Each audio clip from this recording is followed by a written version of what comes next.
briefing that we've been waiting for. We want to go to the Pentagon now. I was told that they were ready to begin that briefing. Is that correct? The Secretary of Defense and the Chairman of the Joint Chiefs of Staff are holding the briefing. This is about the decision to allow women in combat positions. We believe that's the subject. Let's listen. To protect the nation. And every citizen who can meet the qualifications of service should have that opportunity. To that end, I've been working closely with General Dempsey and the Joint Chiefs of Staff, who've been working for well over a year to examine how can we expand the opportunities for women in the armed services. It's clear to all of us that women are contributing in unprecedented ways to the military's mission of defending the nation. Women represent 15% of the force, over 200,000. They're serving in a growing number of critical roles on and off the battlefield. The fact is that they have become an integral part of our ability to perform our mission.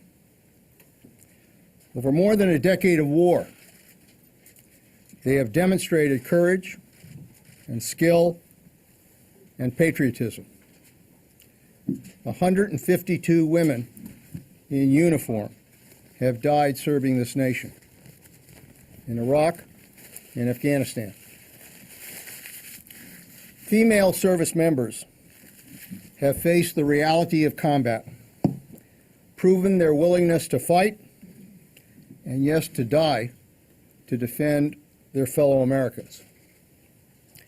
However, many military positions, particularly in ground combat units, still remain closed to women because of the 1994 Direct Ground Combat Definition and Assignment Rule.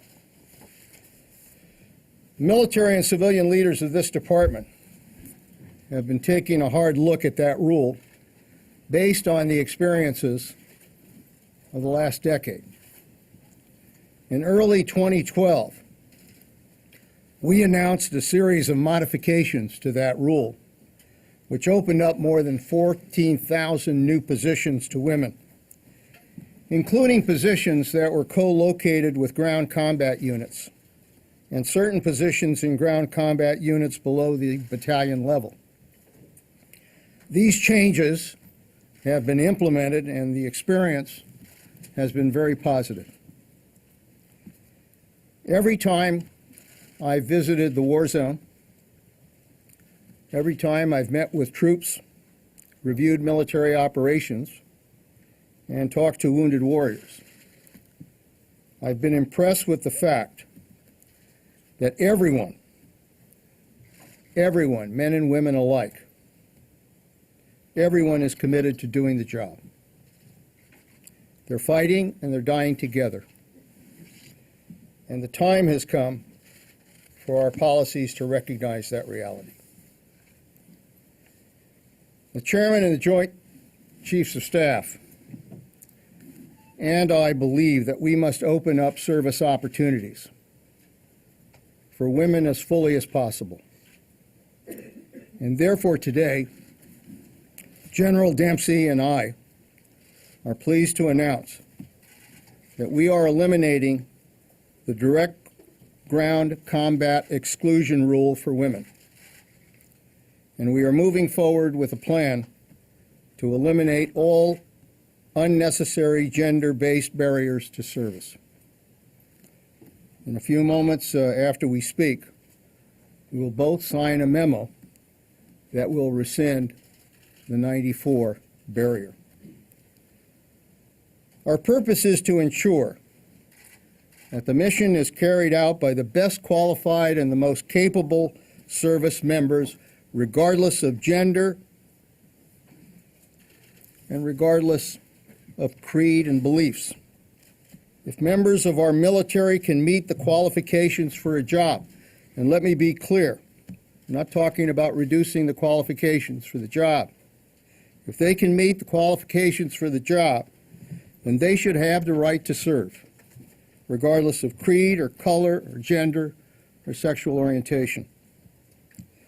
Having conducted an extensive review, the Joint Chiefs of Staff have developed a very thoughtful approach to integrating women into occupations across the force. I strongly agree with their guiding principles and the specific milestones that they propose. We are all committed to implementing this change without compromising readiness or morale or our warfighting capabilities. Positions will be open to women following service reviews, using the Joint Chiefs guiding principles and following congressional notification procedures established by law. For this change in policy to succeed, it must be done in a responsible, a measured, and a coherent way. I'll let General Dempsey. All right, you just heard that announcement from Secretary of Defense Leon Panetta. They are eliminating the 1994 exclusion rule for women in direct lines of combat. He pointed out that 200,000 women already serve in the military. That is 15% of the force, and that women have demonstrated their courage through 10 years of war in Iraq and Afghanistan. 152 women, in fact, have died in Iraq and Afghanistan, and it's time now for the policies to recognize the realities in the military. We are going to take a quick break. We will be right back.